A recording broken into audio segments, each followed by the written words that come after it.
Abra comigo a sua Bíblia no Evangelho do Senhor Jesus, segundo escreveu Lucas. Oh, aleluia. Orecamai de Oremanarassuia. Oh, aleluia.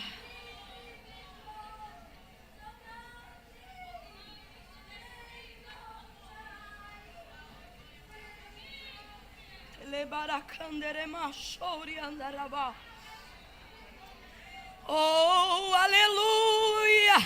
Eu sou resposta, assim diz o Senhor. Eu sou direção dele. Oh, Jesus, te amamos tanto, tanto, tanto. Oh, aleluia, aleluia. Evangelho do Senhor Jesus, segundo escreveu Lucas. Oh, aleluia. Lucas, capítulo de número 5. Nós vamos ler do verso 1 em diante. Lucas, capítulo de número 5. Glória a Deus. Oh, aleluia. Eu quero pedir uma coisa para a igreja de Abreu e Lima. Dia 22 de julho agora, segunda-feira, a partir das 18 horas eu estarei em minha igreja, com a permissão do meu pastor, celebrando ao Senhor um culto em gratidão por 10 anos de dedicação integral ao ministério da palavra. Eu sinto que eu poderia oferecer muitas coisas para Deus, mas nenhuma delas talvez seria tão significativa quanto um culto. Eu digo isso porque minha vida, minha casa, meu tempo, tudo que eu tenho, tudo que sou, e não falo isso só dentro de uma linguagem poética. Quem convive comigo e quem acompanha o ministério que o Senhor tem me confiado sabe que é verdade. A minha vida é para Deus. Não tem nem tempo de pecar, irmão. Quando eu quero pecar, alguém diz: oi, Macarena, paz do Senhor. Eu seguro o barraco dentro de mim, seguro o vento dentro de mim, engulo qualquer palavra feia dentro de mim, né? Porque a nossa vida é para servir ao Senhor. Nossa casa, nossos dias, tudo que a gente tem visa atingir um propósito. Óbvio, falando isso, não estou dizendo que não peco, não. A Bíblia diz que aquele que não peca já pecou porque mente. Todo homem é pecador e todo homem peca. E ainda que não cometesse nenhum delito explícito, todos nós temos uma natureza caída em Adão. Mas como diz Paulo aos Romanos capítulo 7, graças dou a Jesus Cristo, né? Porque a nossa vida não é derrota, nós somos redimidos pela graça. Só justificando o que eu disse agora, porque senão daqui a pouco alguém diz: viu, a irmã falou que não peca.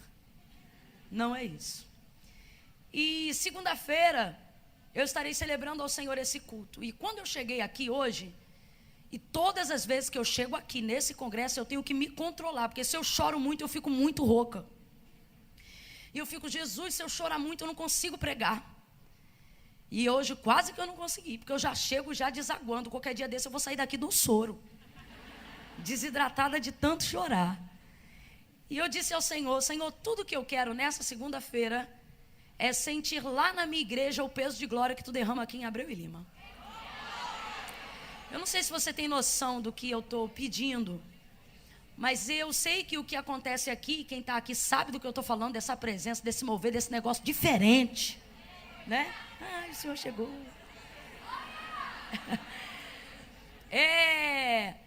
Eu sei que isso acontece porque as irmãs aqui têm uma pegada de oração que eu não posso fingir costume e dizer que é comum em todo lugar, porque não é. Não permita que isso vá para o seu coração como vaidade. Tribute a glória para Deus. Porque no dia que isso entrar para a vaidade, vocês estão acabadas. Não vai subir mais nada. Mas tendo o vosso coração guardado, eu preciso admitir isso. Irmãos, A busca das irmãs de oração aqui é essa. Meu sonho é ser uma mulher de oração como vocês. De dedicação assim, extensa, com fluxo. Eu pedi isso para Deus hoje aqui, entre os meus pedidos. E eu queria pedir pelo menos 10 irmãs que são de oração mesmo. Pelo menos 10. Que fechassem comigo em propósito de oração. Por isso, nesse dia, eu não estou pedindo isso para mim, irmão. Sabe por que eu estou pedindo isso? Porque eu quero que Deus receba esse culto mais do que tudo na minha vida. Porque para alguém pode pensar assim, minha filha, nada a ver, 10 anos, tanta gente com carreira, com história aí. Mas eu é que sei o que foi e o que é esse tempo. A gente é que sabe o tamanho do milagre, né? Eu queria pedir hoje aqui, pelo menos 10 irmãs, não irmãs emocionadas, irmãs que sabem o preço de entrar no quarto, de fechar a porta, de dedicar um tempo em oração por uma coisa que não é sua, que não lhe pertence, né? Eu queria pelo menos 10 irmãs hoje aqui fechar, para depois eu não tocar mais nesse assunto, para fechar comigo em oração só por esse culto de segunda-feira, até as 22 horas de segunda-feira. Vão orar de hoje até algum horário que decidirem, terminando 22 horas de segunda-feira. Por quê? Porque aí essa hora o culto já acabou tudo, aí é só para agradecer, porque já fechou tudo de oração. Eu já tenho uma equipe virada de 24 horas, mas eu senti de pedir. Eu não fiz isso em lugar nenhum, em igreja nenhum que eu tenho passado, eu não compartilhei isso com ninguém. Mas senti de compartilhar aqui em Abreu e Lima e saber se eu tenho pelo menos 10 irmãs aqui que possam fazer isso comigo. 1, 2, 3, 4, já foi. Muito obrigada. Quem está comigo nisso, diga amém. Amém. Por favor, então, tá bom? Para que o Senhor se manifeste, eu só quero sua presença, só quero que Ele receba esse culto. Dia 22, a partir das 6 horas da noite. Quem acompanha a gente na rede social, se for transmitido e você não tiver compromisso, eu vou estar informando na rede, tá bom? Lucas capítulo 5, verso 1 em diante, quem achou, diga amém. Amém. Diz assim o texto. Apertando a multidão para ouvir a palavra de Deus, estava ele junto ao lago de Genezaré, e viu 2 barcos à beira da praia do lago, mas os pescadores, havendo desembarcado, lavavam as redes. Entrando em um dos barcos, que era o de Simão, pediu-lhe que o afastasse um pouco da praia. Entrando em um dos barcos, que era o de Simão, pediu-lhe que o afastasse um pouco da praia, e assentando-se ensinava do barco a multidão. Quando acabou de falar, disse a Simão: faze-te ao mar alto e lançai as vossas redes para pescar. E respondeu-lhe Simão: mestre, havendo trabalhado toda a noite, nada apanhamos, mas sobre a tua palavra lançarei as redes. E fizeram assim, e colheram uma grande quantidade de peixes, e rompia-se-lhes a rede, de modo que fizeram sinal aos companheiros que estavam no outro barco, para que fossem ajudá-los, e eles foram, e encheram ambos os barcos de maneira tal, que quase iam a pique. Foram e encheram ambos os barcos. Foram e encheram ambos os barcos de maneira tal que quase iam a pique. Diga comigo, quase. Diga, quase. Olha para quem está do lado e diz, mas não foram. Olha para quem está do teu lado e diz, quase, mas não foram. Diga amém por essa palavra. Se assente glorificando a Deus. Oh, aleluia. Neide, amo sua vida, amo sua vida. Muito bom te rever aqui. Glória a Deus. Oh, aleluia. Aleluia. Glória a Deus. Acomodou aí? Amém? Amém? Quem está ligado, diga amém. Quem quer ir embora agora, diga eu. Está desligada. Está vendo aí? Fica ligada. Quem se arrepende do que disse, diga eu. Metade se consertou com Deus. A narrativa do texto que nós acabamos de fazer menção nessa tarde, ela é muito conhecida.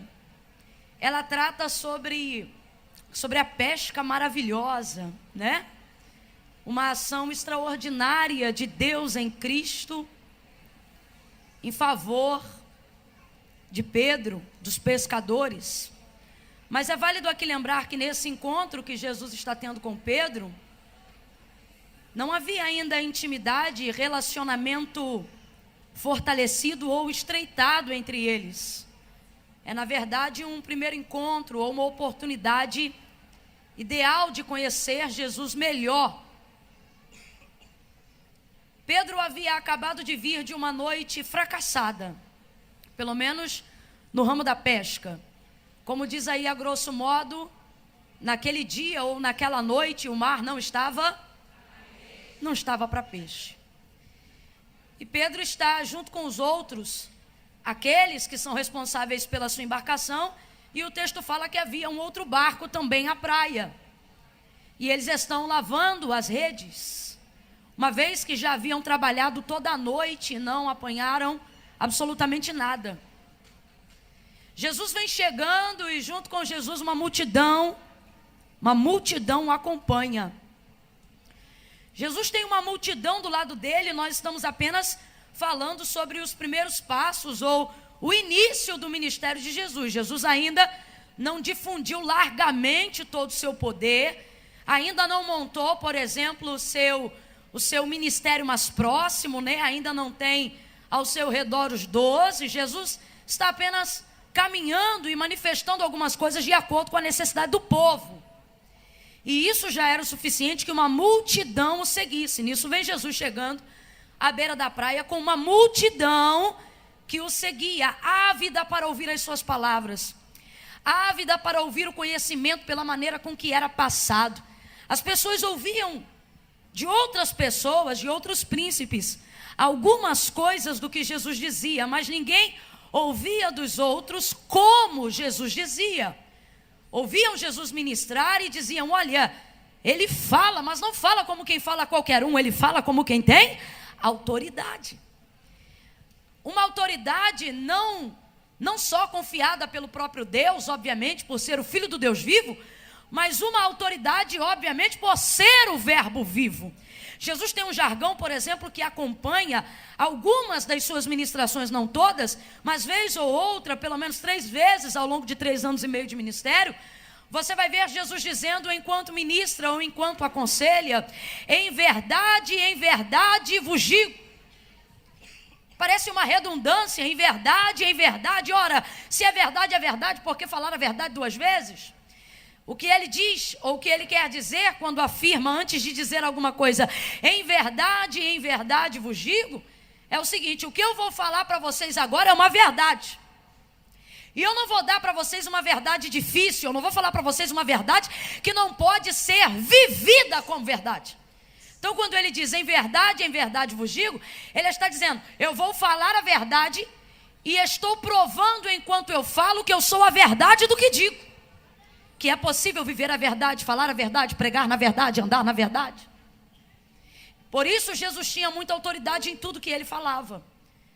Uma multidão acompanha Jesus, e nesse mesmo capítulo, versículos um pouco mais abaixo, o texto vai dizer, segure o fundo só um pouquinho, daqui a pouco pode vir juntinho. Versículos um pouco mais abaixo desse mesmo capítulo que a gente acabou de ler, o texto vai dizer que uma fama já estava sendo percorrida em torno do nome de Jesus. O texto diz que ele era famoso. Deixa eu perguntar para essa igreja: ser famoso é pecado? Não, mas todo mundo fala com muita timidez. Porque você diz que não é pecado, mas parece que é antiético. Quando na verdade quem é famoso, na maioria das vezes, nem promoveu a própria fama. Mas era o que acontecia exatamente no caso de Jesus. O texto diz que uma fama, que era a fama que Jesus tinha, já havia percorrido muitos lugares. E é por isso que essa multidão está atrás dele. Jesus é muito conhecido, está muito conhecido e já se tornou famoso. Pelo menos na circunvizinhança em Jerusalém. Muito famoso. E eu acho muito propício dizer o porquê que uma multidão está atrás de Jesus. Ora, irmã Camila, você já disse, é porque ele é famoso. Mas é importante dizer para a nossa geração no século 21, que a fama de Jesus não é baseada numa autopromoção ou numa manipulação ou manobra de mídia. Jesus era famoso porque curava muita gente, pregava com muita autoridade, se movia de compaixão e promovia muitos milagres para a glória de Deus e para anúncio do reino de Deus na terra. Camila, o que você está dizendo? Jesus não promoveu a si mesmo, Jesus não correu atrás disso, pelo contrário. Quando Jesus manifestava alguma dessas obras, normalmente ele dizia para as pessoas: não diga a ninguém que eu fiz isso. Mas quem é que aguenta ter sido cego a vida toda e depois não contar que foi curado e como foi curado? E por quem foi curado? Como é que pode alguém ter a sua pele branca, tão alvejada pela lepra, e daqui a pouco não conseguir ter a sua pele limpa como a de um bebê, e não conseguir compartilhar isso e dizer como foi curado e por quem foi curado? Já estão auxiliando a irmã, volte para cá. Então as pessoas contavam isso. E por que então Jesus não queria que isso fosse largamente difundido? Não é porque ele achava-se indigno disso de maneira nenhuma, porque não era, mas é porque ele queria continuar curando, ele queria continuar manifestando o seu poder. O seu coração se movia de compaixão pelas pessoas que estavam enfermas. O seu coração se movia de compaixão pelas pessoas que precisavam de sua ajuda. Doenças incuráveis, pessoas rechaçadas, a plebe esquecida pelo sistema de Roma ou pela cultura judaizante de Jerusalém. E Jesus conseguia atender todas essas demandas pelo seu poder, pela sua graça, pelo seu amor, pela sua compaixão, uma vez que ele sabia que quanto mais rapidamente a sua fama se propagasse, mais rapidamente ele seria levado ao Calvário. Ele sabia que logo não poderia mais atender todas essas demandas como fazia pessoalmente. Então por isso pedia sigilo, mas não dava para fazer sigilo. Todo mundo que era curado, todo mundo que era abençoado, propagava a fama de Jesus.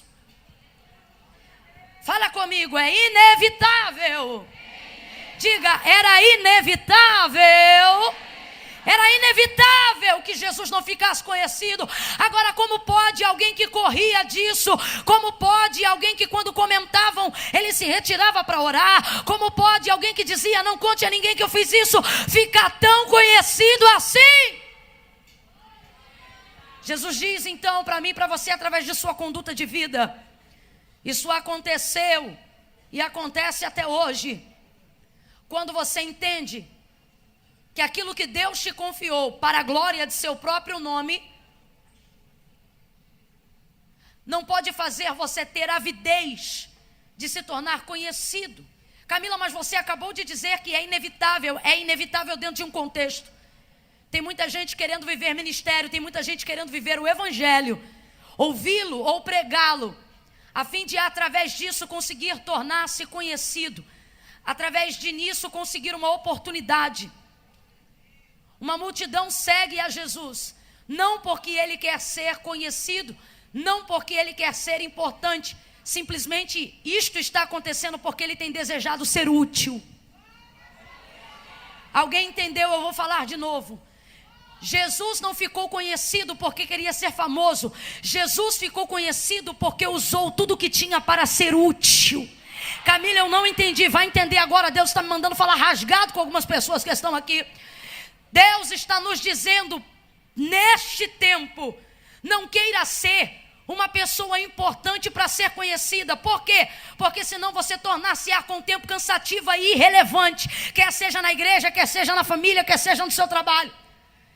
Para que haja influência, para que as pessoas queiram estar com você, para que as pessoas entendam o nível da revelação daquilo que Deus te confiou, para que você seja uma mãe funcional, um pai que tenha autoridade dentro da sua casa, para que você seja uma líder nata, para que você seja uma chefe de negócios. Você não pode permitir com que a vaidade de ser conhecido te torne mais importante do que a necessidade de ser útil, de ter um ministério útil, de ter uma vida eficaz, de ter uma liderança funcional. Camila, por que você está dizendo isso? Para dizer por que uma multidão seguia Jesus, para que nós comecemos a avaliar a quem nós queremos seguir. Eu vou falar algo aqui e você vai entender melhor. Eu conheço pessoas extremamente famosas, porém não importantes. Eu conheço gente famosa, mas que o culto acontece sem ela. Eu conheço gente famosa, mas a empresa funciona sem ela. Eu conheço gente conhecida, mas o Brasil funciona sem ele. É gente que é famosa, mas não é importante. Por quê? Porque ser famoso não é sinônimo de ser importante. Agora, conheço algumas pessoas que você não conhece, e de certo você também tem na sua lista o conhecimento de algumas pessoas que eu não faço ideia de quem sejam, mas são pessoas importantes. É gente que, se não tiver presente, a coisa não funciona do jeito que tem que funcionar, não anda do jeito que tem que andar, não desenvolve do jeito que tem que desenvolver. Camilo, o que você está dizendo? Nem todo mundo que é conhecido é importante, mas todo mundo que é útil, de certo, será inevitável, será importante, será funcional e será inevitável que esta pessoa viva um nível de influência na sociedade. Será inevitável que esta pessoa viva um nível de influência dentro da sua casa. Seja uma influência na sua família, seja uma influência no meio dos seus filhos. Pegue na mão de alguém aí agora, você precisa compartilhar uma verdade, não apenas como crente, mas como sociedade neste dia. Pegue na mão de uma mulher de Deus aí agora, aperte a mão dela com firmeza, faça ela perceber que assentou-se ao lado de uma mulher de Deus. Olha para ela e diga para ela: não queira ser só importante. Olhe para ela e diga: queira ser útil. Olha para ela: não queira ser só conhecida. Sacode ela e diga: queira ser útil, e você será importante se você for útil. Seu ministério precisa ser útil, sua oração precisa ser útil, sua vocação precisa ser útil. Você precisa ser uma mãe útil, você precisa ser uma esposa útil, você precisa ser uma ovelha útil. A pergunta não é como eu posso ser usada por alguém, a pergunta é como eu posso disponibilizar a minha vida em prol de algo que seja relevante. Uma multidão segue Jesus, e isso lhe dá crédito para ser ouvido por Pedro. Uma pessoa que acabou de voltar de uma noite de fracasso não tem muita paciência para ouvir muita gente. Uma pessoa que já tentou de tudo não se sente muito confortável a sentar-se 2h30, 3h30 da tarde num culto como esse e acreditar piamente que uma instrução vindo sobre a vida de alguém que mal conhece sua própria vida vai ser útil em alguma coisa em sua vida. É difícil isso.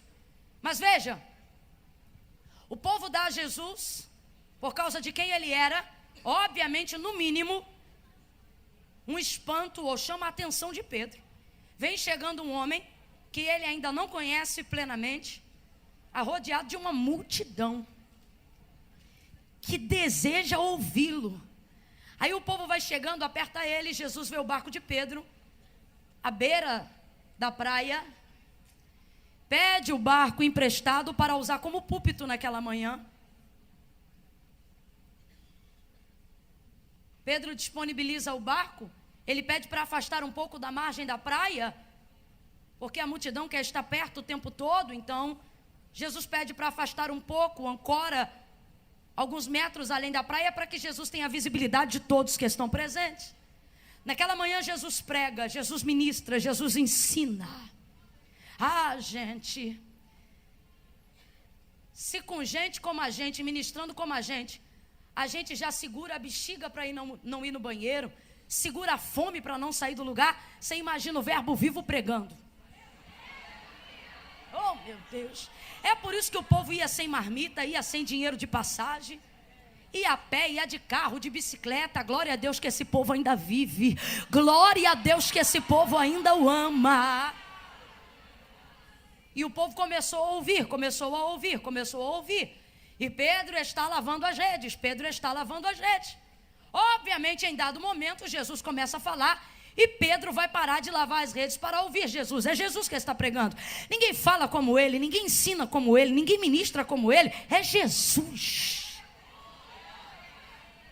Eu imagino que naquela manhã Pedro ouviu o que nunca tinha ouvido, sentiu pelo peso da palavra o que nunca antes tinha sentido. E na verdade um milagre vai começar a se desenrolar. Não apenas quando Jesus diz, voltai ao mar alto e lançai a vossa rede para pescar, mas quando Pedro se dispõe a ouvir o que Jesus tem a dizer naquela manhã.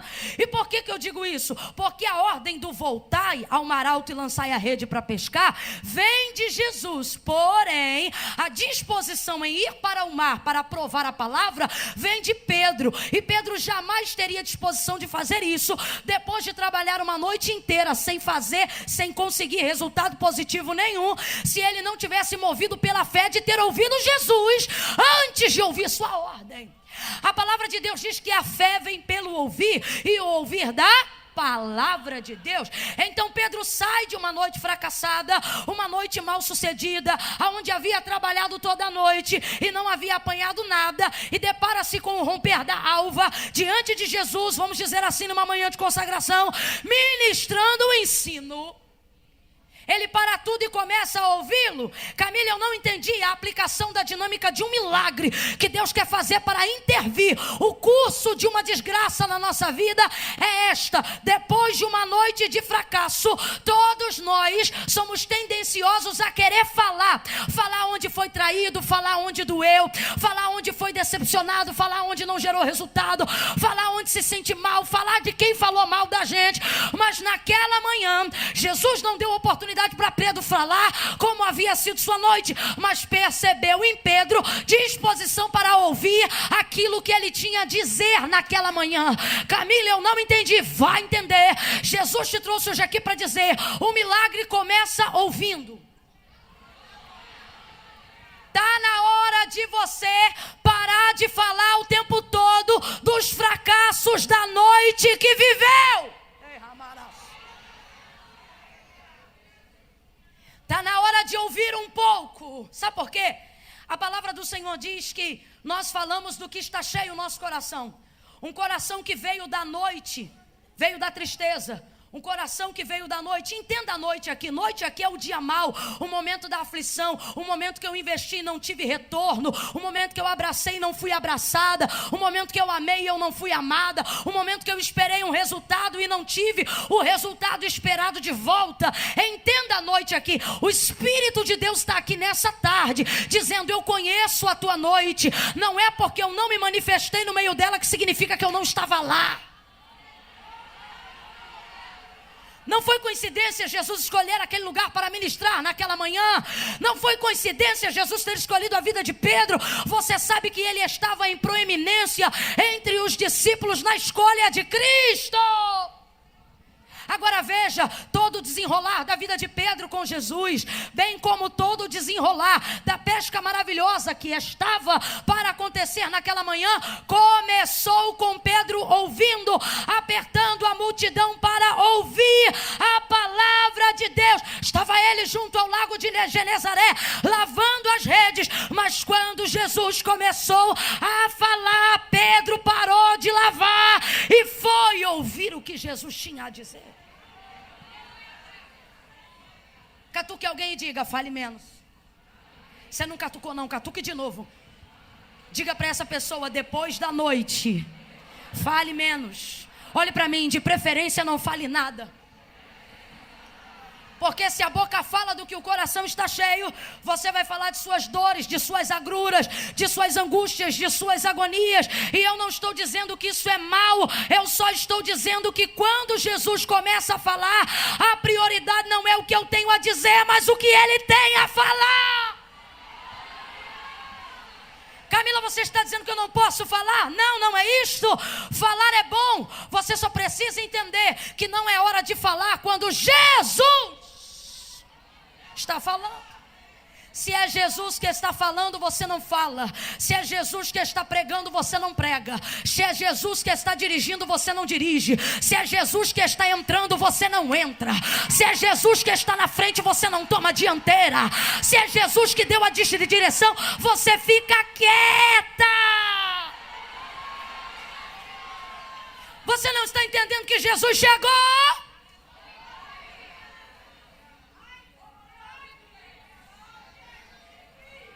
E chegou com disposição de falar, e se ele chegou com disposição de falar, é porque ele tem uma instrução, ele tem uma palavra, ele tem uma direção.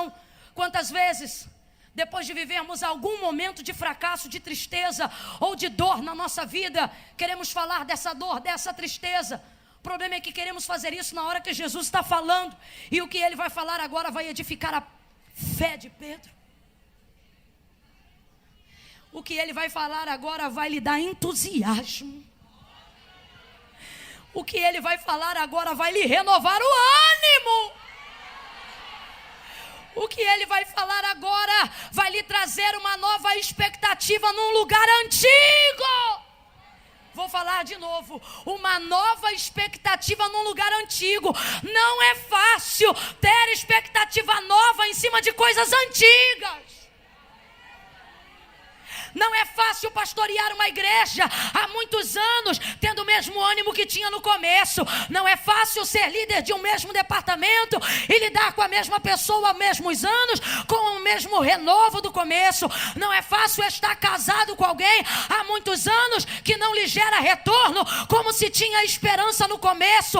Não é fácil ser uma mulher de oração e continuar orando por uma oração que ainda não foi respondida depois de 10, 15, 20 anos. Agora olha isso, Jesus, através do que vai ministrar, vai dar a Pedro uma expectativa nova num lugar antigo, numa frustração antiga.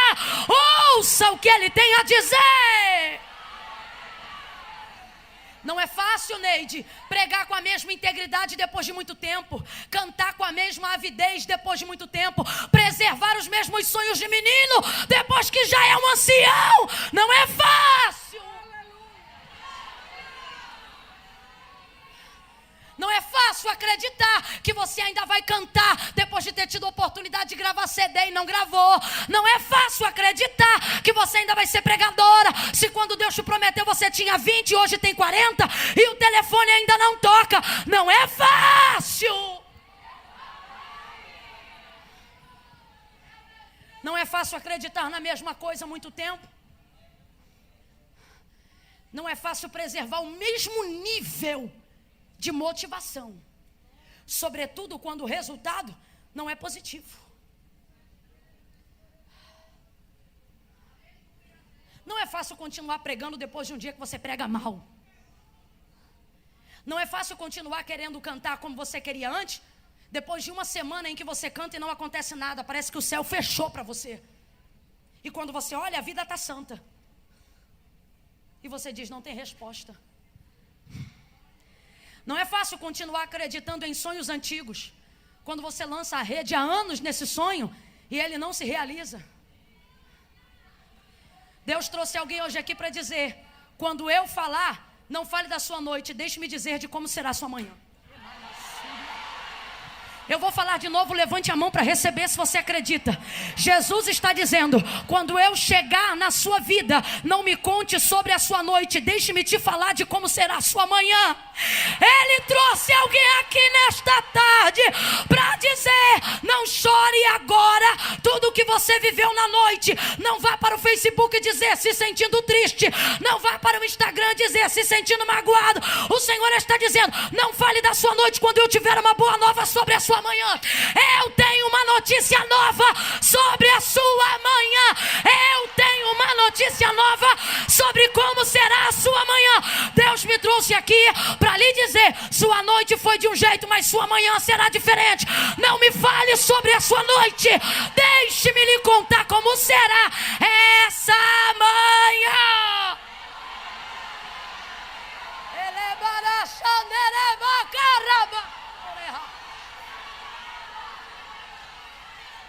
O choro pode durar uma noite inteira. Não está dizendo que vai, está dizendo que pode. Ele diz que o período de duração da noite é relativo, é o que você entende, interpretando o texto. Mas a alegria, essa não é relativa, esta é certa. Ele diz, o choro pode durar uma noite, mas a alegria, isso é certo. Deus está dizendo: eu não te reuni aqui 7 dias para conversar com você sobre o que é duvidoso. Eu não te reuni aqui 7 dias para poder ouvir você falar das suas crises e ir embora sem eu te dar meu parecer. Ele está dizendo: já ouvi o que você passou pela noite, mas agora deixa eu te contar. Já ouvi o que você viveu em 2017, mas agora deixa eu te dizer como é que se fecha 2019. Ele está dizendo: uma nova expectativa para um mar que você já conhece. Um novo ânimo para um lugar que você já foi. Uma nova inspiração para uma coisa que você já faz sempre. Há um milagre nesta manhã. Eu estou sentindo graça de Deus aqui. Há um milagre nesta manhã. Camila, mas já é tarde. No mundo espiritual só começou a amanhecer. Há uma direção de Deus. Mas você tem que ouvir. Você não pode ir no banheiro, você tem que ouvir. Você não pode se derramar a ponto de perder o final do culto. Você tem que ouvir. Você não pode ficar tão louca ao ouvir uma profecia que cai no chão antes do profeta completar. Você tem que ouvir.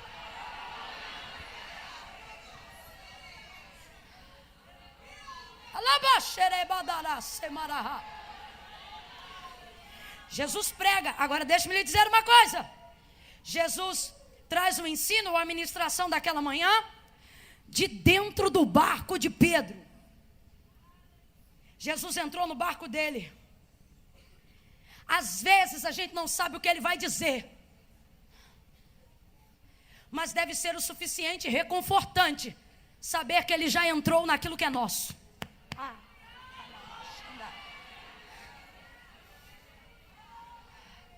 Jesus está dizendo a alguém aqui nessa tarde: antes mesmo de saber tudo que eu vou lhe dizer, já tem a alegria em saber que eu já entrei. Para quem conhece Jesus aqui, não preciso fazer muitas aplicações. Dizer que Jesus está dentro já deve ser o suficiente. Irmã Camila, mas tinha outro barco. Pois é, mais um motivo para se alegrar. Tinha outro barco, mas ele entrou no seu. Tinha outra vida, mas ele escolheu a sua. E para quem acha que Jesus está vindo ministrar naquela manhã, virado numa coisa aleatória, está muito enganado. Jesus não faz escolhas aleatórias. Jesus não faz unidunité. Jesus não trata a gente igual a gente trata a caixinha de promessa da Bíblia. Não. Ele não mete a mão, deixa eu ver o que vai sair. Ele foi com o endereço certo, com o destino certo, para a pessoa certa, e já sabia em que barco ia entrar. Tinham outras opções, e é isso que você tem que entender. Você nunca foi uma opção para Jesus, sempre foi uma escolha. Você sempre foi uma escolha. Não fostes vós que escolhestes a mim, mas eu que vos escolhi a vós. Pega na mão dela e anima ela nessa tarde e diz: ele já está dentro. Não, olha para ela, pega na mão, pega com vontade, fala para ela: não sei o que ele ainda vai falar, mas sei que ele já está dentro do teu barco, dentro do teu casamento, dentro do teu ministério. Jesus está dentro.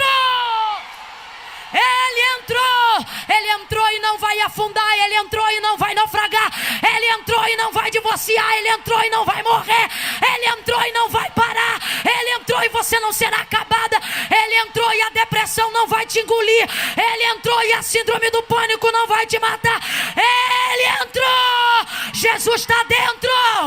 Jesus está dentro.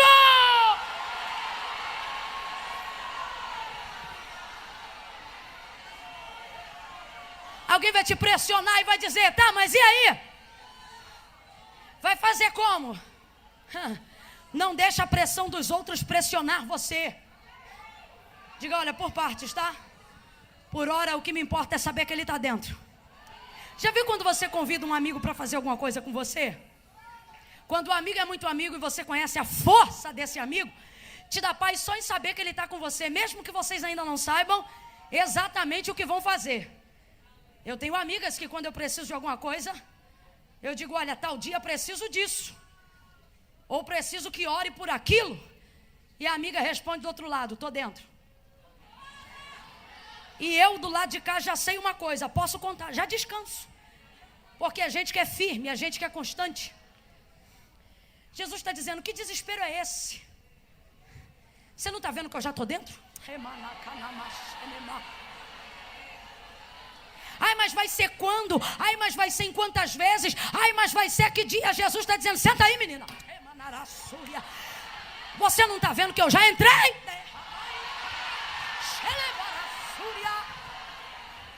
Catuca mais 10 aí, diga, está dentro, está dentro. Se ele está dentro, não me interessa quem está fora. Se ele está dentro, não me interessa se não tem peixe. Se ele está dentro, não me importa se eu estava lavando a rede. Eu precisava era que ele entrasse. Eu precisava era que ele estivesse dentro. Está dentro. Está dentro e está instruindo. Está dentro e está pregando. Está dentro e está animando. Está dentro e está ensinando. Está dentro e está exortando. Está dentro e está renovando. Está dentro e está salvando. Jesus está dentro.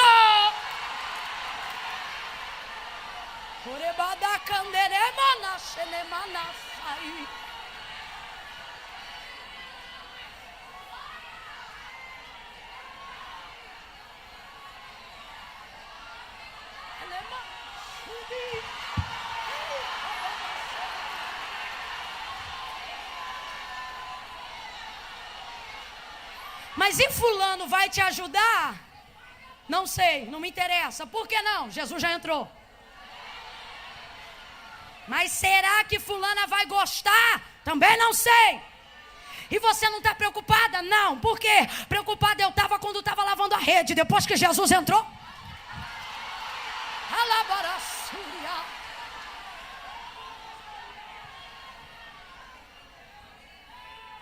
Não foi aleatório, foi escolha. Não foi opcional, foi escolha. Escolheu o barco dele.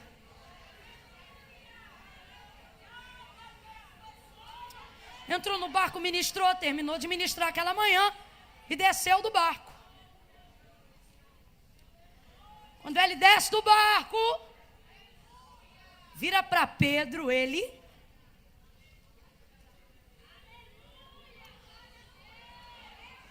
Ainda pode beber água aqui?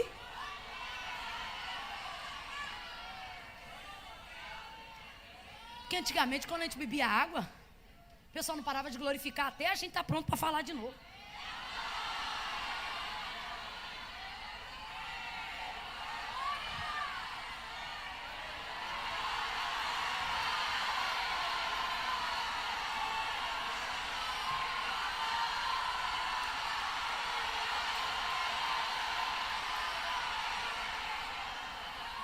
Oh, glória, nada mudou, glória.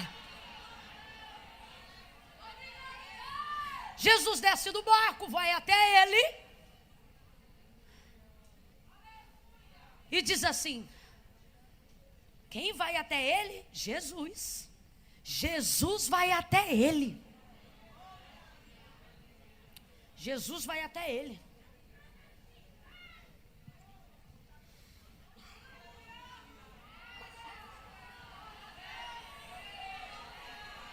Jesus sabe quando você está disposta a fazer, mas não tem força.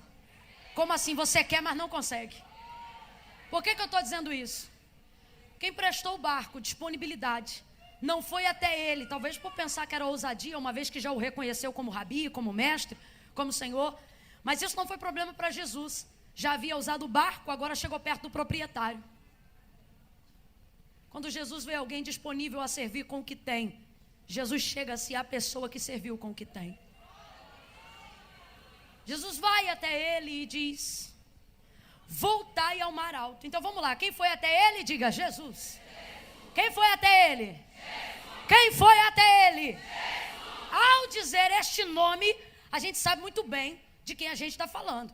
Quem é Jesus, gente? Ora, Alfa e Ômega, primeiro e o último, dono de tudo, Senhor dos vivos e dos mortos, Todo-Poderoso, raiz de Jessé, lírio dos vales, rosa de Saron, aleluia, o leão da tribo de Judá, aquele que era, aquele que é e aquele que há de vir. Este vai até Pedro. Camila, por que você está falando isso? Gente, ele tem poder de todas as coisas. Ele pode fazer algo extraordinário. Deixa-me lhe dizer uma coisa: Pedro já sabe que ele pode. Pelo jeito que ele pregou, pela fama que já percorreu, Pedro sabe diante de quem ele está. Eu imagino a expectativa de Pedro crescendo na hora, depois de ter ouvido um sermão tão animado na manhã, sabendo que este sermão está sendo pregado por alguém que pode tudo, vindo em direção a ele. E ele, obviamente, entendendo a direção, vai falar comigo alguma coisa, vai me dirigir alguma coisa, vai me instruir alguma coisa. Vindo de uma noite fracassada, bem que ele poderia mudar essa situação.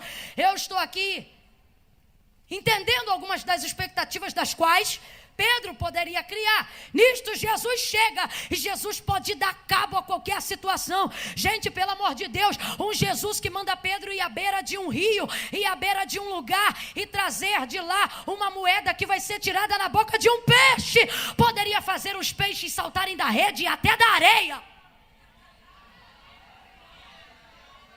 Ele poderia dizer, ao invés de dizer para Pedro, ao invés de voltar ao mar alto e lançar a rede para pescar, vá para a areia e jogue a rede na praia.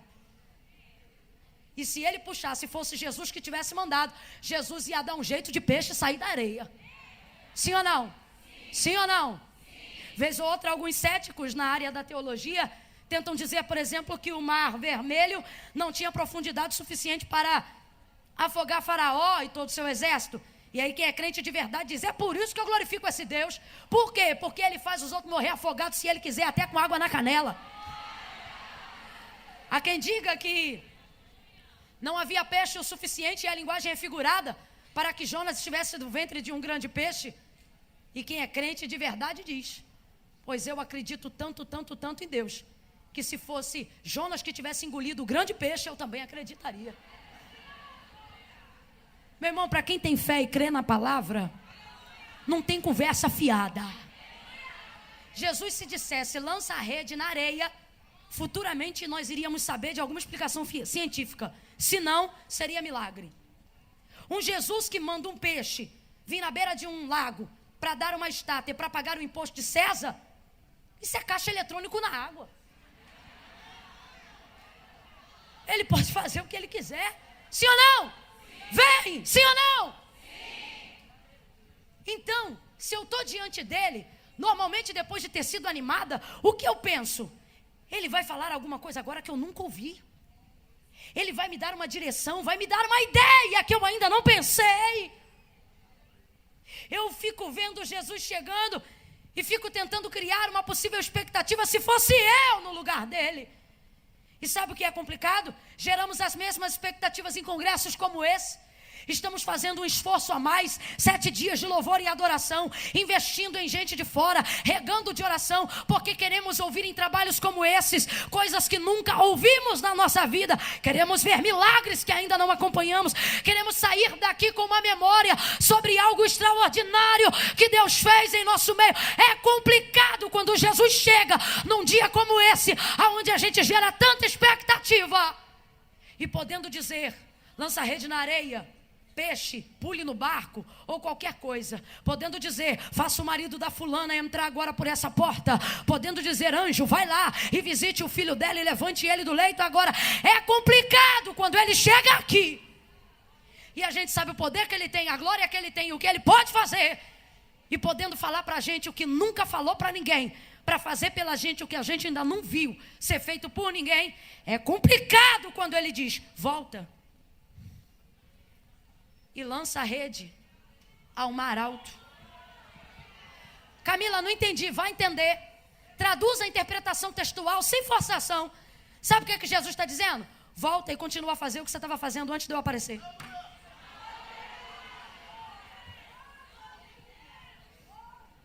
É complicado.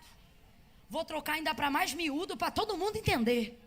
É complicado quando você vem para um congresso como esse e diz: ó Deus, ou tu leva ele ou tu leva eu. Ó Deus, ou tu abre a porta aqui, ou tu fecha ali. É complicado quando você cria expectativa, ensinando para ele o que ele tem que fazer, ou colocando diante dele o que você espera. Por que você faz isso? Porque você já está fazendo a coisa certa há um tempo, mas como ela não gerou o resultado esperado, você começa a colocar ultimato nas suas expectativas.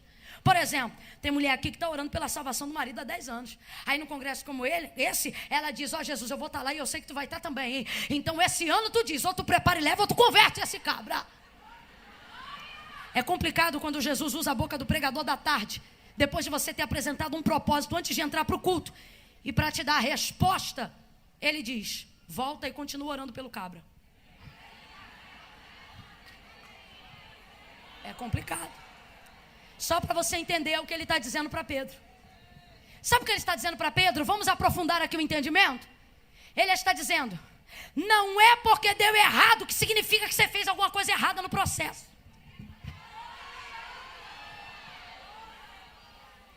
Jesus poderia ter feito o peixe pular da areia. Jesus poderia mandar Pedro jogar a rede para o alto e peixe cair do céu. Jesus pode tudo. Só que Jesus vai usar o que Pedro sabe fazer. Jesus vai usar o que Pedro já fez. E isso não é para entristecê-lo, é para motivar a sua fé. Por quê? O que é mais fácil de crer? Jogar rede na areia para ver peixe ou jogar no mar? Na areia ou no mar? Na areia ou no mar? Jesus não está mandando ou não está orientando você a fazer coisas que você já fez porque quer te castigar, mas porque quer te estimular a crer e quer te levar a entender que não é porque deu certo, não deu certo ainda, que significa que você não esteja fazendo certo.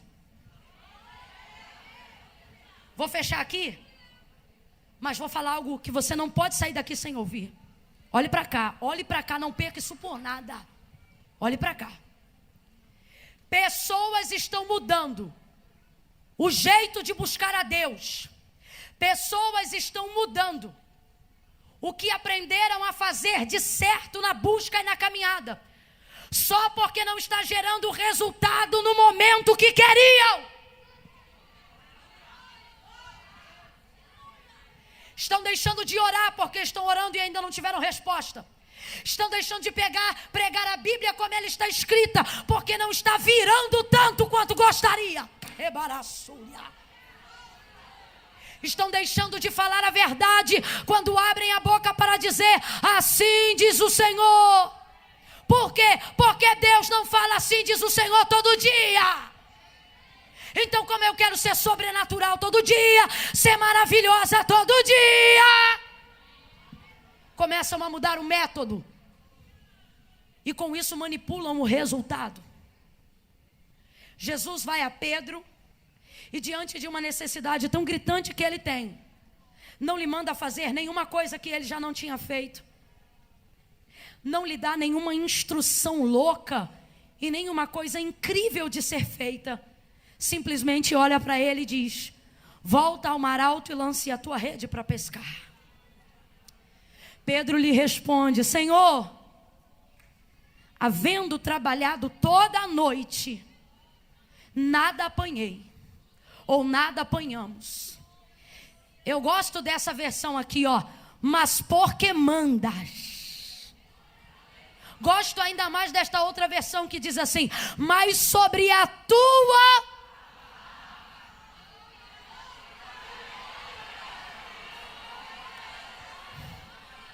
Quem joga tempero na comida assim, sacudindo o dedinho? Quem joga? Quem joga pimenta, cominho, sal assim na tempera, na comida? Quem joga? Quem joga? Quem joga? Levanta a mão então agora que Jesus vai jogar um temperinho na tua mão aí agora. Camila, do que você está falando? Estou parafraseando para você entender. Jesus está dizendo: o congresso não é mágico, mas eu vou derramar uma coisinha sobre você. O quê? Você vai voltar para a mesma casa, vai voltar para o mesmo marido, você vai voltar para a mesma empresa, aquela que tem problema? É. Para a mesma patroa, aquela que me irrita? É. Para o mesmo filho, aquele rebelde? É. Você vai voltar para a mesma área que ainda não gerou resultado. Faz assim com a mão. Assim, ó. Só que agora tem uma diferença. Você vai voltar para um lugar antigo, porém com uma palavra nova, com uma direção nova, com uma instrução. Jesus está derramando a palavra dele sobre tua vida, sobre a tua cabeça. O lugar é antigo, mas a inspiração é nova, a motivação é nova, a fé é nova, e um milagre nunca antes foi visto, Pedro.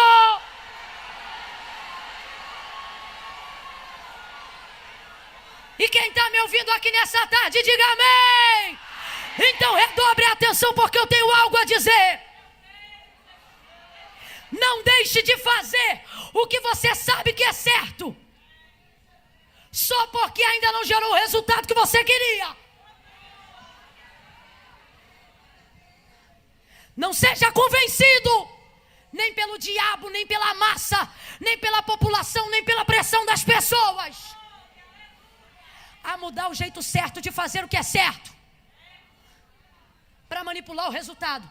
Resultado manipulado nunca é real. Resultado manipulado nunca é real. Se tem uma coisa que eu gosto de falar, é que a matemática é uma ciência exata. O reino de Deus não funciona com matemática, mas também, se fosse avaliá-lo na ciência, seria como tal. É exato. Exato em que sentido? Deus não usa métodos errados para fazer coisas certas. Peraí que eu tenho que explicar. Vou falar como Deus está mandando. Não é porque uma coisa está dando certo que significa que foi feita do jeito certo. Memel, ô Memel. Memel, ô. Tô acabando, aumenta só mais um cadinho, tô acabando. Joga a soma, já deu tudo, já? Já deu tudo? Ai, Jesus. Memel disse que já deu tudo, gente. Então escute aí. Não é porque uma coisa está dando certo que significa que foi feita do jeito certo. Camila, por que você está dizendo isso? Para você não ficar orientado pelos resultados. Quando você vai aprender matemática, quando você vai aprender alguma coisa na escola, a professora não te dá o resultado, ela te dá os cálculos. Por quê? Desculpa a expressão, valeu, Memel. Porque ela não quer que você seja um idiota, ela quer que você seja uma pessoa pensante. Ela não quer que você saiba como fecha, ela quer que você saiba como funciona. Porque se você aprender resultado, vai ter que decorar a tabuada na tua cabeça. Se você souber como funciona a multiplicação, você vai multiplicar 1000, 10.000, 20.000. Você não será limitado. Deixe-me lhe falar algo sobre quem manipula resultados. Pode ver. Essa galera que manipula resultado na sua busca diante de Deus, ou na expressão do que alcançou diante de Deus, é gente limitada. É sempre do mesmo jeito. Por quê? Porque o resultado de seus métodos revelam que ele colou.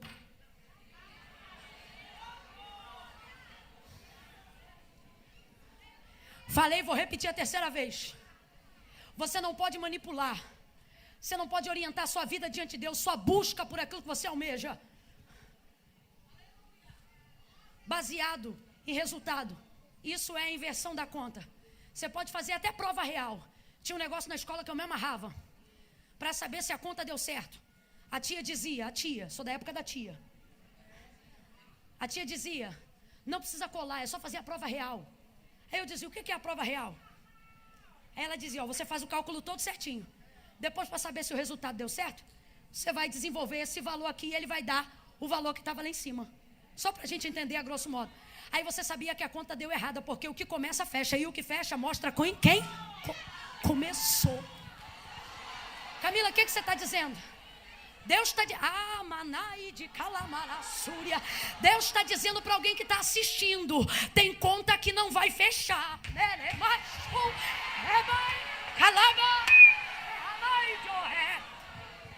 Não precisa apontar, não precisa dizer que está errado. Deus está dizendo, é só esperar o processo final. A conta não fecha. Estou falando por enigma, mas sei que estou diante de um povo que conhece o Deus de mistério. Agora, para nós que estamos aqui, para você que está em casa, humildemente recebendo a palavra de Deus, Deus está dizendo, não vou te dar resultado, vou te ensinar a fazer a conta.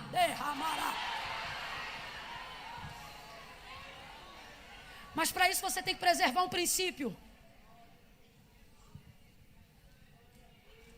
Entender que não é porque um resultado ainda não foi o esperado, significa que você esteja utilizando o método errado. Nem tudo por aí que está dando certo significa que foi feito do jeito certo. Vou lhe provar com a palavra. Vou lhe provar usando um homem no qual, mencionando o nome dele, tenho temor em dizer. Manso, humilde e o maior líder antes de Cristo que já existiu para o seu povo, Moisés. A palavra diz que o povo era tão rebelde, tão de dura cerviz, que conseguiram tirar Moisés do sério. Deixa eu te falar, Moisés não era qualquer pessoa não. O texto diz que ele já era, nessa ocasião, o homem mais manso da terra. Rapaz, como é que alguém tira do sério o homem mais manso da terra? Tem que ser o povo mais duro da terra.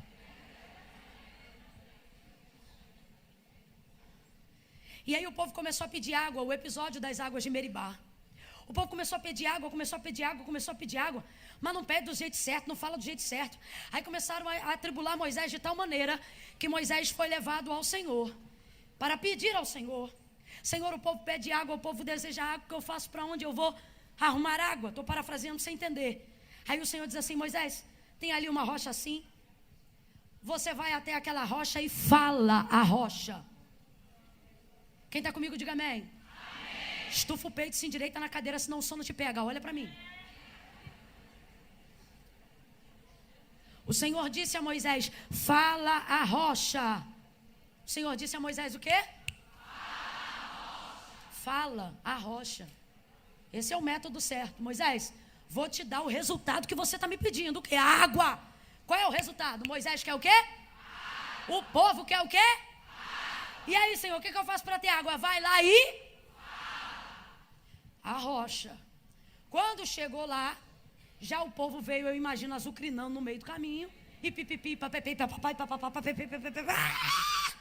pegou ele, o cajado, estressado, e golpeou a rocha 2 vezes. Pá, pá. A rocha se abriu e deu água. Deu ou não deu? Deu ou não deu? O povo bebeu ou não bebeu? Era água boa ou não era? Saciou ou não saciou? O povo ficou bem ou não ficou? O resultado foi bom ou não foi? Foi positivo ou não foi?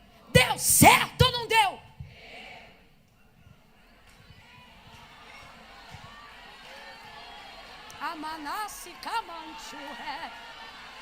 Mas a conta tem que fechar. Se a conta não fechar, Deus vai chamar. O povo bebeu, o povo está saciado, está todo mundo feliz. Moisés viu a água, mas o que é que Deus diz? Moisés, vem cá.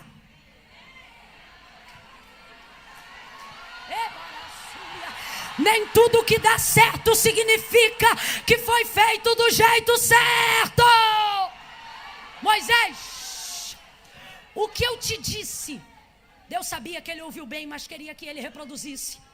Moisés, não te disse eu, fala a rocha. Sim, Senhor, mas porque tu feriste a água que jurei aos seus pais que lhe daria, eu darei. Dela tu verás, mas nela tu não, por causa do que fizeste a rocha. Aí vamos lá recapitular a pergunta. Deu certo ou não deu? Deu. Fez certo? Não. Quanta coisa com resultado aí, ó. Tá dando certo. Quanta gente iludidinha com resultado. Vira mesmo.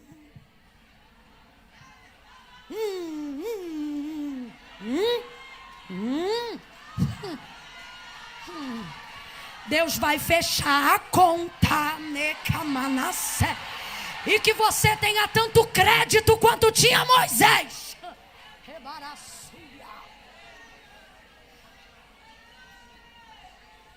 Pedro, Simão, voltai ao mar alto e lançai a rede para pescar. Nas entrelinhas, volta e faz a mesma coisa que você estava fazendo. Por quê? Porque não é porque está dando errado que significa que você não esteja fazendo do jeito. Continue orando. Continue jejuando. Continue adorando. Continue vindo ao congresso. Continue pagando preço. Continue fazendo a vontade. Ah, mas todo mundo fez assim. Será que você nunca teve uma mãe que te disse: você não é todo mundo? Então agora você tem uma pregadora que te diz: você não é todo mundo. Continue fazendo do jeito certo.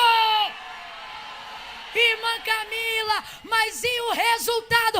O resultado não é problema seu. Não, nesse contexto não. Por quê? A rede é de Pedro, o barco é de Pedro, o trabalho é de Pedro, a vocação é de Pedro. Mas o peixe só obedece um. Ei. O Senhor está dizendo: faz o teu trabalho e deixa que eu trabalho com o resultado. Faz o teu trabalho e deixa que eu trago o resultado. Pega na mão dela, levanta a mão dela lá em cima, dá uma sacudidela para a comida do almoço encaixar na barriga e diga para ela: faz o teu trabalho e Deus manda o resultado. Faz o que você sabe fazer, faz campanha, faz jejum, faz oração, faz obedecabadachúria e deixa que ele traz o resultado.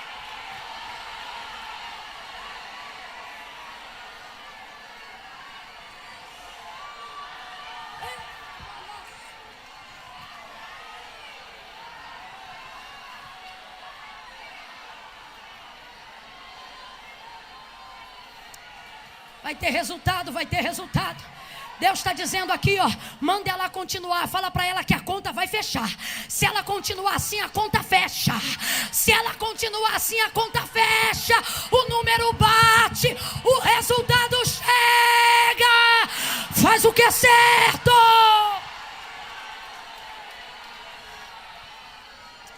Faz o que é certo. Não importa quantos estejam querendo manipular o resultado, faz o que é certo. Vou fechando por aqui. Cadê meu relógio que arrebentou? Que horas são? Pronto. Vou fechar a conta hoje, pastor Josué. Vou fechar, pastor Roberto. Ó.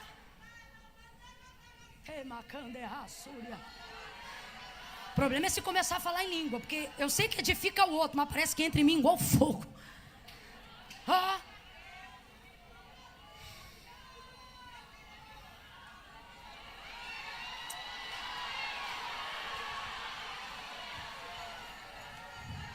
Bata no seu peito comigo e diga assim: eu fico com a palavra.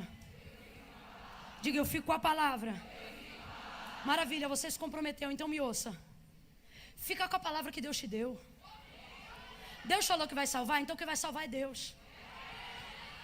Deus falou que vai libertar, então Deus que vai libertar. Deus falou que vai te dar, então considere feito.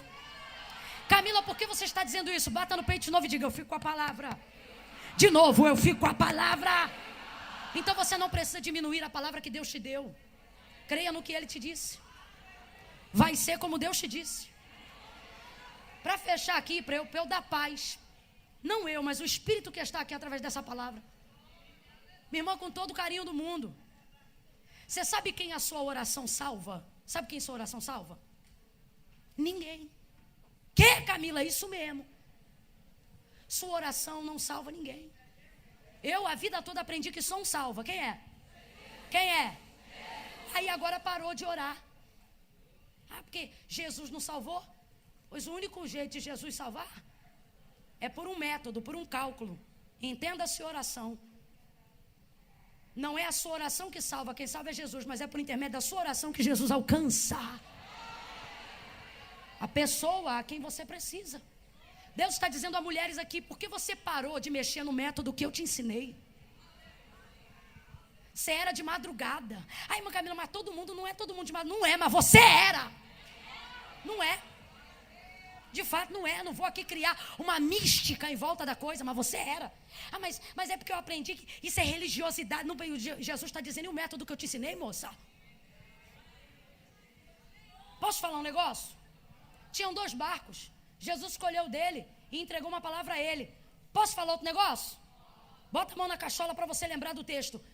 Foi só o barco de Pedro que recebeu o peixe? Não. Todo mundo recebeu, sim ou não? Sim. Todo mundo recebeu, sim ou não? Sim. Mas recebeu por causa do método que Jesus deu para Pedro. Por causa da palavra que Jesus liberou para o Senhor está dizendo, tem gente deixando de comer porque você parou de usar o método. Camila, vigia no que você está falando. Vigia você no que está ouvindo. Vou falar uma verdade. A palavra foi para Pedro, o mistério do Senhor era com Pedro. Pedro liberou para o barco de Pedro. Mas na hora de receber, todo mundo recebeu. É bem verdade que algumas pessoas só serão alcançadas, só receberão resultados vibrantes e produtivos por causa do que Jesus tem na sua vida. Mas no dia que você, entendendo isso, deixar de fazer o que Ele mandou, de fato elas não vão receber, mas você também deixará de ter tudo o que Ele tinha para te oferecer. Pedro vai para o mar, meu irmão, eu gosto, ele pega a rede, ó. Eu imagino a expectativa dele, pastor Roberto. Trabalhou toda a noite, já estava no vício da puxa da rede. Você joga e puxa e não vinha nada. Vamos lá. Jogou durante a noite toda, puxou e não vinha? Não vinha? Eu acho que ele pensou, vai vem alguma coisa aí para a semana, né? O homem tem autoridade, vai vir mandar alguma coisa aí para janta. Vou jogar. Jogou. Faz um som aí de uma rede aí jogando. Vamos jogar uma rede agora. É isso. Cadê o pessoal aí do instrumento? É só jeito de falar, não precisa ser da rede não, para fazer qualquer som. Faz o som do milagre aí. Isso aí, ó. Cadê o teclado? Cadê o teclado? Tá vindo? Jogou a rede. Vou jogar de novo, baterista, cadê? Vai.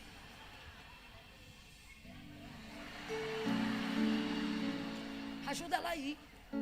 É 1, é 2, é 3 e... Escute, vamos fechar junto aqui. Jogou. Joga e puxa logo. Quem já pescou aqui sabe que não é assim. Você joga a rede e deixa sentar. Entre o que Deus fala e o que Deus faz, sempre há um tempo até que se cumpra. O Senhor está dizendo aqui, já lancei a palavra, deixa a rede baixar. Isso. Aí a rede baixa. Eu imagino Pedro pegando como pegou das outras vezes. Vício do trabalho. Só que quando ele foi para pegar essa que ele puxa,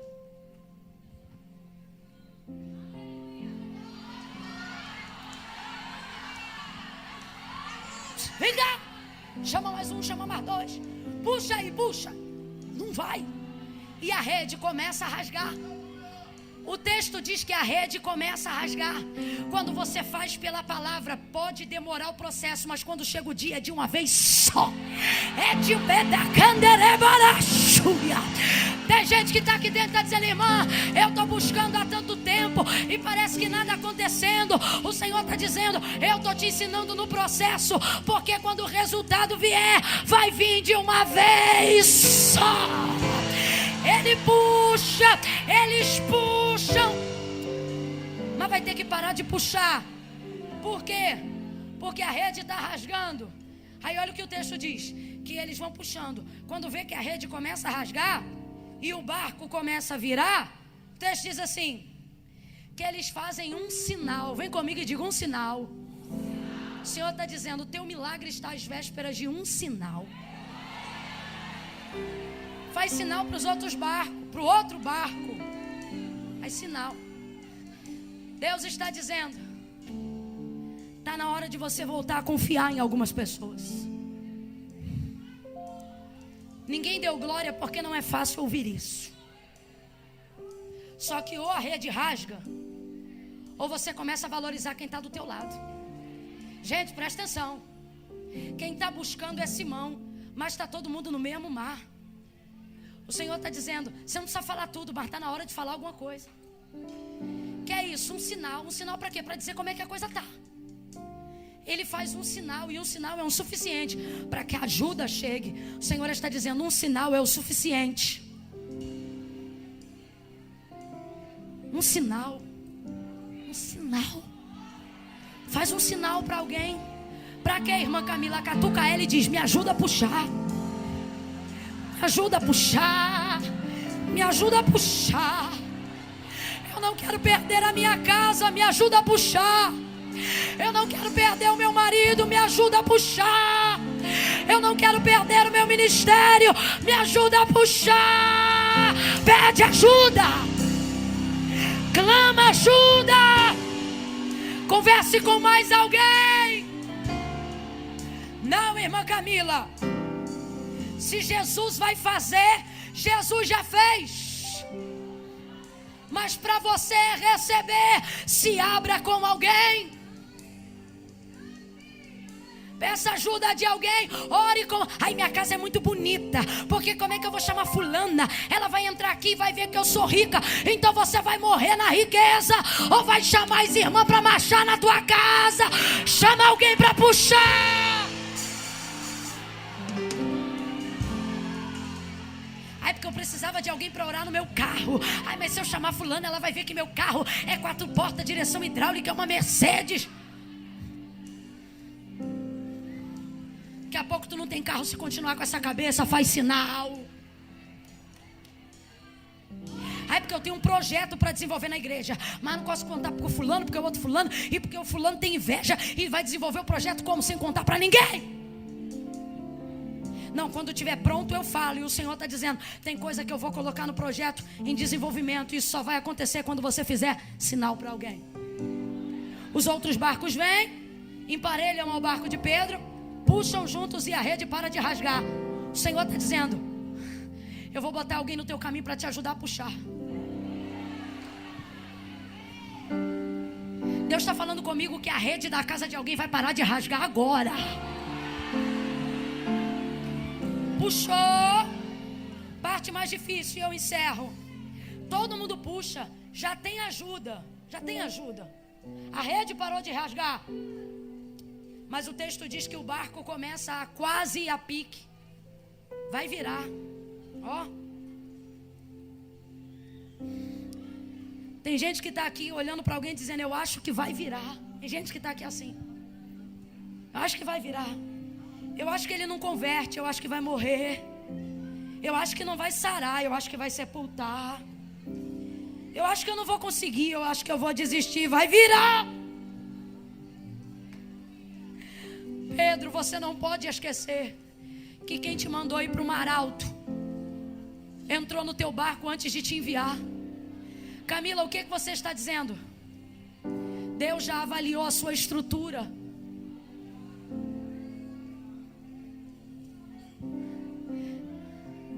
Deus não vai liberar uma palavra para sua casa sucumbir debaixo dela. Olhe para mim. Deus não vai te dar um ministério para você morrer debaixo dele. Mas Camila, mas desde que eu aceitei o desafio eu infartei. Desde que eu aceitei o desafio... Não. Quase. Mas Camila, desde que eu fiquei crente, a água está entrando no barco, a madeira está estalando, a vela está virando, o mastro está empenando. Deus está dizendo, você não entendeu? Se você suportar esse quase, você verá que esse quase quem mandou fui eu. Para quê? Para estender os seus limites. Até esse dia você não sabia que teu peixe cabia que teu barco cabia tanto peixe sem afundar. Olha para quem está do seu lado e diz, quase não é o fim. Diga, quase é um quase.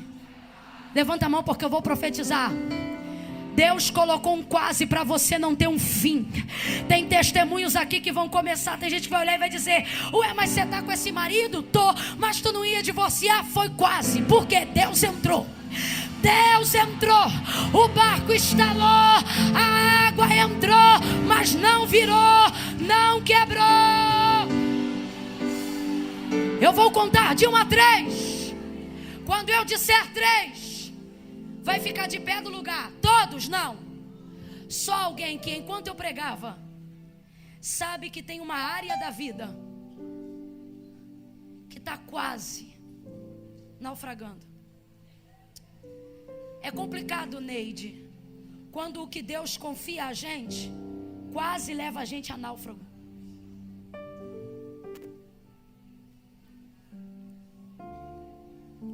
Você diz, ora, se é de Deus, por que meu barco está estalando? Se foi Deus que mandou esses peixes, por que está entrando água no meu barco?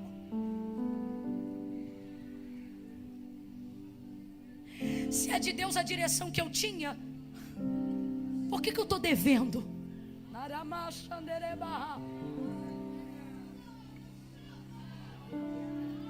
Se era de Deus eu ajudar fulana, por que ela me traiu? Se era de Deus eu aceitar o convite, por que eu adoeci enquanto aceitava? Se era de Deus o meu ministério, por que eu tenho andado tão cansada? Se era de Deus esse casamento, porque já tem tempos que você não é feliz. Tem gente aqui se fazendo perguntas, dizendo: irmã Camila, se a direção era de Deus, por que meu barco está estalando? Por que meus filhos estão gemendo? Barco pode ser estrutura de vida. E o Senhor está dizendo 2 motivos. Primeiro, estalar é uma coisa, quebrar é outra. Ele está dizendo: eu te estalo, mas não te quebro. Segunda, você nunca saberia o quão capaz você é de ter o que Deus quer te dar, se Ele não tivesse estendido os seus limites. Um dia eu cheguei numa igreja tão cansada, ministerialmente cansada, e eu estava reclamando aquele mês que eu estava cansada. Dobrei os joelhos no culto, aonde eu fui convidada para ministrar, e eu disse: Senhor, hoje eu estou tão cansada. No fundo eu queria dizer: eu não aguento mais, mas eu não tinha coragem. Aí um pastor que não é de profetizar e nem língua estranha eu sabia que ele falava, chegou perto de mim e disse desse jeito: sou eu teu Senhor e te faço uma pergunta hoje. Queres parar? Porque se tu quiseres, eu paro a hora que tu quiser. Aí na hora o Espírito Santo disse para mim: não peça para ele puxar o freio, peça para ele te ensinar a usar a marcha.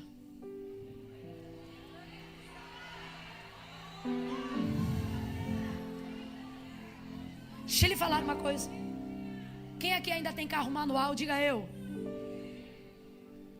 Você sobe uma rampa de terceira? Para ter força tem que ser de? Você tem que saber usar o câmbio para conseguir chegar aos lugares mais objetivamente. Normalmente quando tudo está instalado, a gente quer desistir, e o Senhor está dizendo: não desiste, faz um sinal, divide o peso, faz alguém segurar a outra ponta da rede. Nesse dia o Senhor falou para mim, eu abri a Bíblia e falei: se é o Senhor mesmo que está falando comigo, fala comigo agora. Aí pedi confirmação e abri a Bíblia. Caiu em 1 Reis, e Elias olhava para o Senhor e dizia assim: eu não sou melhor do que os meus pais. Aí eu fui lendo o texto rapidinho, porque eu tinha memória, mas não tinha certeza, para ver o que Deus falava para ele. Eu não vejo Deus dizendo: ô meu filho, fica mais um pouquinho, ô meu filho, segura as pontas mais um pouquinho. Não! Eu vejo o Senhor dizendo: não aguenta mais? Então volta e unge Eliseu em teu lugar. Deus está dizendo: eu não vou te dar uma direção para te destruir, mas se você for capaz de aguentar a visão, você vai viver um nível de multiplicação que você nunca conheceu na história da sua vida. Camila, eu não entendi, vai entender agora. Deus está dizendo: tenha certeza que eu te mandei sobre a minha palavra, e esse quase vai te testar. Mas se você não largar a mão dessa rede, se você não se ausentar desse barco, você vai ter o maior testemunho para contar que você já teve até os dias de hoje. Então segura essa rede. Não mude o método só porque ainda não havia dado certo. Deus está dizendo: continue o seu trabalho e deixa que eu te garanto o resultado. Quando eu disser 3, vai ficar de pé do lugar. Que enquanto eu pregava, tem uma área da vida que está quase afundando. Mas hoje não vai pedir para largar a rede, vai dizer: Jesus, me ensina, me instrui para quem eu faço o sinal, porque eu não vou soltar. Eu quero ir até o fim. Eu conto 1, fecha os teus olhos. 2, pense. Há alguma área da sua vida que tem te provado? Há alguma área da sua vida que, para obedecer a Deus, para seguir a direção da palavra, o barco estalou? Alguma coisa está doendo ou quase arrebentando? 2,5. Se você identificou, tira a bolsa do colo e fica de pé. 3, em nome de Jesus.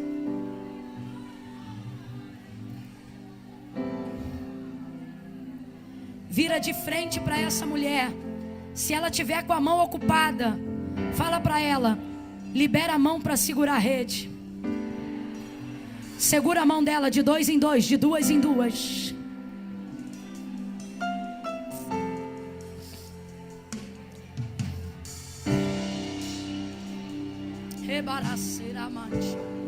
Aqui, gente, faz um favor pra mim. De 2 em 2 ou de 3 no máximo. Mas é de frente, faz um elo de oração. Faz um elo de oração com essa pessoa. Vira de frente pra ela. Vira de frente pra ela. Olha pra ela e diz assim: puxa. Olha pra ela e diga: não solta. Fala pra ela: eu vou te ajudar agora. A rede vai parar de rasgar. Teu barco não vai afundar. Tá estalando, mas não vai afundar. Tá doendo, mas não vai te matar. Você tá chorando, mas não termina chorando. Olha pra ela e diga: puxa. Olha pra ela e diga: puxa. Olha pra ela e diga: puxa. Puxa. Puxa na oração, puxa no jejum, puxa na intercessão. Puxa. Puxa. Puxa um clamor com ela aí agora. Comece a clamar. Comece a clamar. Deus, não deixa, Senhor, este barco afundar. Deus, ninguém afunda sobre a tua palavra. A tua palavra é viva e eficaz, mais penetrante do que qualquer espada de 2 gumes. A tua palavra não volta vazia. A tua palavra não volta vazia. A tua palavra não volta vazia. Antes ela vai, faz aquilo que lhe apraz. Aonde houver agora alguém em oração, puxa, puxa, puxa essa rede, puxa esse casamento, puxa esse filho pra cima, puxa esse ministério pra superfície, tira das profundezas, puxa, puxa, puxa, puxa, ora badara candere barabaito. Segure a mão dela.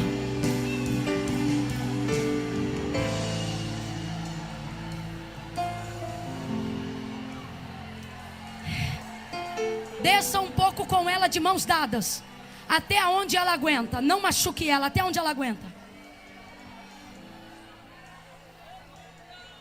Desça um pouco com ela, até onde vocês aguentam. Não precisa dobrar o joelho não, senão vai ficar difícil de levantar, hein?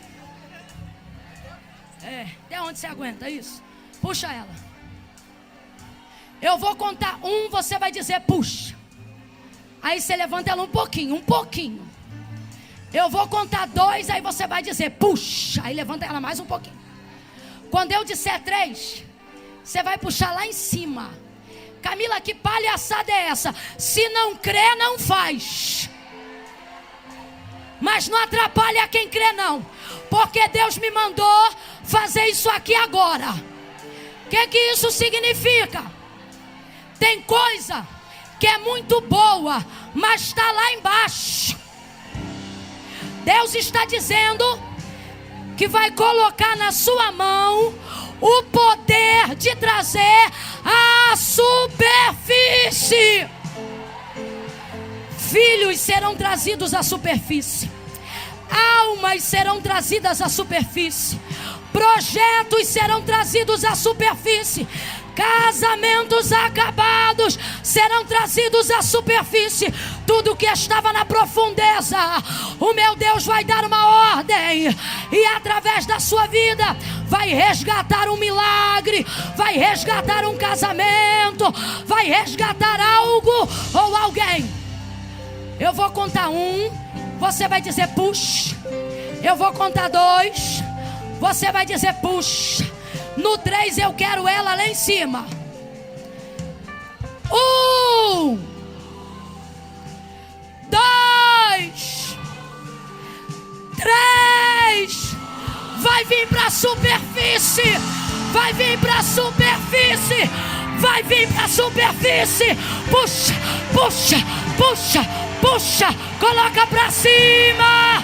Dê um abraço nela. Deixa Jesus trabalhar nesse abraço. Oh! Vai ter milagre. Ele vai usar as suas mãos. Não pare de orar. Não pare de fazer o que você sabe. Puxa.